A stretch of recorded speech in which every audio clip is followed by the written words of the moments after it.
Hello everyone, welcome to another lecture of marketing and today our topic is environmental scanning and monitoring। माहौल का मुआयना करना और उस पर गौर करना। ठीक है, तो हम इसकी एक्सप्लेनेशन की तरफ चलते हैं।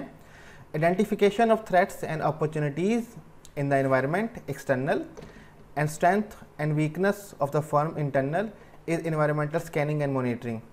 आइडेंटिफाई करना थ्रेट्स को, ख़तरात को और अपॉर्चुनिटीज़ को इन्वायरमेंट के अंदर जो कि एक्सटर्नल होती हैं, जो कंपनी से बाहर होती हैं, and strength and weakness of the firm और कंपनी की अपनी स्ट्रेंथ, ताकत, वीकनेस, कमज़ोरियों को मालूम करना जो उसकी अपनी इंटरनल होती हैं, is environmental scanning and monitoring. इसको इन्वायरमेंटल स्कैनिंग एंड मॉनिटरिंग कहा जाता है।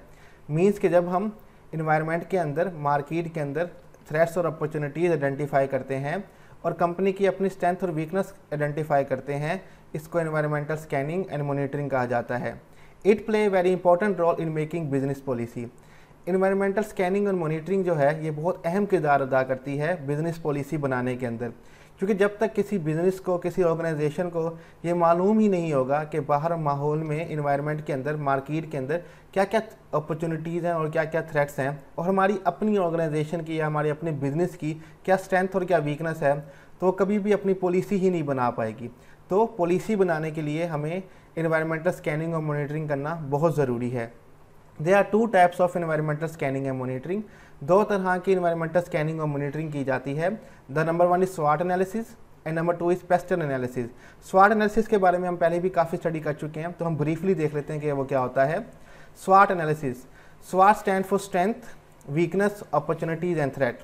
ठीक है, द गोल ऑफ स्वॉट analysis is to match companies strength to attract opportunities in the environment while eliminating the weakness and minimizing the threats।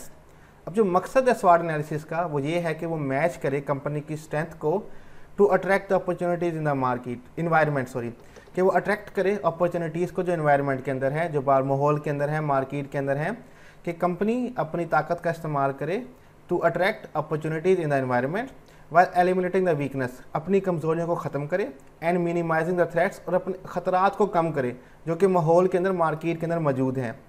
For more information of स्वॉट analysis check the link below. ज़्यादा information के लिए स्वॉट analysis के लिए मैंने नीचे link दिया हुआ है जो मेरी ओल्ड वीडियो का है, जो कि स्वॉट एनालिसिस के ऊपर बना हुआ है। अगर आप स्टडी करना चाहते हैं तो इस लिंक पर क्लिक करके आप वहाँ पर जा सकते हैं। तो आगे हम चलते हैं पेस्टल एनालिसिस, जिसको पेस्ट एनालिसिस भी कहा जाता है, और इसके स्पेलिंग होते हैं PESTLE। कहीं जगहों पे PESTEL भी लिखा जाता है, तो कन्फ्यूज़ नहीं होना, दोनों स्पेलिंग ठीक हैं। ठीक है, तो इसके बारे में हम आगे स्टडी करते हैं। PESTLE analysis is a tool use by marketers to analyse and monitor the macro environmental factor that have impact on an organisation. PESTLE analysis a tool, PESTLE analysis एक टूल है, ठीक है, एक हथियार है जो यूज़ किया जाता है मार्केटर के थ्रू टू एनालाइज, ताकि जायज़ा किया जा सके, एंड मॉनिटर, गौर किया जा सके मैक्रो एनवायरमेंटल फैक्टर्स के ऊपर, जो इन्वायरमेंटल के वसी अवामिल और क़ुव्वतें हैं उनको जायज़ा कर सकें, मॉनिटर कर सकें, जो कि असरअंदाज होती हैं किसी भी ऑर्गेनाइजेशन के अंदर। जो हम मैक्रो एनवायरनमेंट के बारे में स्टडी कर चुके हैं, ये वही मैक्रो एनवायरनमेंट हैं। जब उनकी डिटेल स्टडी की जाती है, उनका जायज़ा लिया जाता है, तो उसको पेस्टल एनालिसिस कहा जाता है। हम उसके बारे में कंप्लीट स्टडी कर चुके हैं, लेकिन जब उनकी स्टडी की जाती है तो उस काम को बेसिकली पेस्टल एनालिसिस कहा जाता है। Pastel stands for political, economical, social, technological, legal and environmental factors। P stand for political, E stand for economical, S for social, T for technological, L for legal and E for environmental factor। ठीक है, we already discussed macro environment in detail in our previous video। हम पहले ही macro environment के बारे में detail में बात कर चुके हैं हमारी प्रीवियस वीडियो में। Let's just go through the brief detail of this factor. अब हम जस्ट ब्रीफली डिस्कस कर लेते हैं इन फैक्टर्स के बारे में, ताकि एक दफ़ा हमारी फिर से रिवीजन हो जाए। ठीक है, तो सबसे पहले हमारे पास आता है पॉलिटिकल फैक्टर, सियासी अवामिल, जिसमें हमारे पास गवर्नमेंट की पॉलिसीज़ आ जाती हैं कि गवर्नमेंट की हिकमत अमली क्या है, उनकी पॉलिसीज़ क्या हैं। जब हम अपनी कंपनी स्टार्ट करते हैं तो कुछ गवर्नमेंट की पॉलिसीज़ को हमें फॉलो करना पड़ता है, जो कंपनी के ऊपर असरअंदाज होती हैं। पॉलिटिकल स्टेबिलिटी, इंस्टेबिलिटी, ठीक है, सियासी इस्तेकाम और ना इस्तेकाम होना भी हमारी कंपनी पे असरअंदाज होता है। जब भी नई कोई हुकूमत आती है तो वो नई पॉलिसीज़ बनाती है, ठीक है, जो हमारी बिज़नेस के ऊपर या ऑर्गेनाइजेशन के ऊपर असरअंदाज हो रहे होते हैं। तो पॉलिटिकल स्टेबिलिटी होना बहुत ज़रूरी है अगर आपने बिज़नेस को अच्छे तरीके से रन करना है।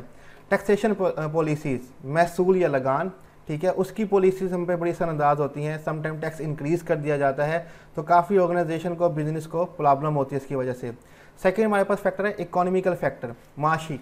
ठीक है, इकोनॉमी ग्रोथ, अगर ग्रोथ हमारी अच्छी जा रही है तो बिज़नेस पर अच्छा असरअंदाज होगा। अगर हमारी इकोनॉमी ग्रोथ बुरी है, हमारी माशी हालत अच्छी नहीं है, तो वो बिज़नेस के लिए पुअर होगा। अनएम्प्लॉयमेंट, बेरोज़गारी, बेरोज़गारी का बढ़ जाना मीन्स कि हमारी मुल्क की इकोनॉमी ग्रोथ अच्छी नहीं जा रही, तो अनएम्प्लॉयमेंट बहुत ज़्यादा असरअंदाज होती है। इन्फ्लेशन एंड इंटरेस्ट रेट, महंगाई हो जाना और शरह सूद, ये भी बड़ी असरअंदाज होती है हमारी बिज़नेस के ऊपर। जब प्रोडक्ट महंगी होंगी तो जो कस्टमर की पावर टू परचेज़ है वो कम हो जाएगी, वो ख़रीद नहीं पाएगा। और इंटरेस्ट रेट, शरह सूद अगर बढ़ती है तो लोगों को लोन लेने में प्रॉब्लम होगी, तो वो बिज़नेस अपना एक्सपैंड नहीं कर पाएंगे। उसके बाद हमारे पास आता है सोशल फैक्टर, समाजी अवामिल। डेमोग्राफिक चेंजेस, डेमोग्राफी के बारे में हम जानते हैं, स्टडी ऑफ ह्यूमन पॉपुलेशन जो होती है उसको डेमोग्राफिक स्टडी कहा जाता है। तो इंसान की पॉपुलेशन में चेंजिंग आती हैं, उसकी आबादी में चेंजिंग आती है, उसकी जॉब्स में चेंजिंग आती है, फैमिली लाइफस्टाइल में चेंजिंग आती है। तो ये चेंजिंग जो है ये बिज़नेस के ऊपर बड़े असरअंदाज होते हैं कि वो किस तरह की उनकी ऑक्यूपेशन है, उनकी इनकम कितनी है, ये सब चीज़ें किसी भी बिज़नेस के ऊपर या मार्केटर्स के ऊपर असरअंदाज हो सकती हैं। इनकम डिस्ट्रीब्यूशन, इनकम की डिस्ट्रीब्यूशन बड़ी असरअंदाज होती है। यहाँ पे इनकम डिस्ट्रीब्यूशन या तो किसी आदमी की इनकम के ऊपर बात हो सकती है, या हमारे जो मुल्क, डिफरेंट मुल्क के प्रोविंस हैं उसके ऊपर जो इनकम की डिस्ट्रीब्यूशन की जाती है उस पर भी बात हो सकती है कि उनकी डिस्ट्रीब्यूशन बिजनेस के ऊपर बड़ी असरअंदाज होती है।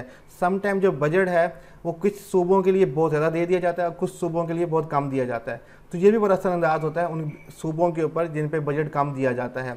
Life style and fashion change, आए दिन लोगों का लाइफस्टाइल चेंज हो रहा है, फैशन चेंज हो रहा है, ट्रेंड चेंज होते हैं जो कि बिज़नेस पे असरअंदाज होते हैं। तो बिज़नेस को भी अपना जो ट्रेंड है, अपना फैशन है, अपना तरीक़ाकार चेंज करना पड़ता है according to the fashion and lifestyle जो कि जा रहा होता है उस दौरान के अंदर, उस प्रेजेंट सिचुएशन के अंदर। उसके बाद हमारे पास आ जाता है टेक्नोलॉजिकल फैक्टर्स, तकनीकी अवामिल जो होते हैं।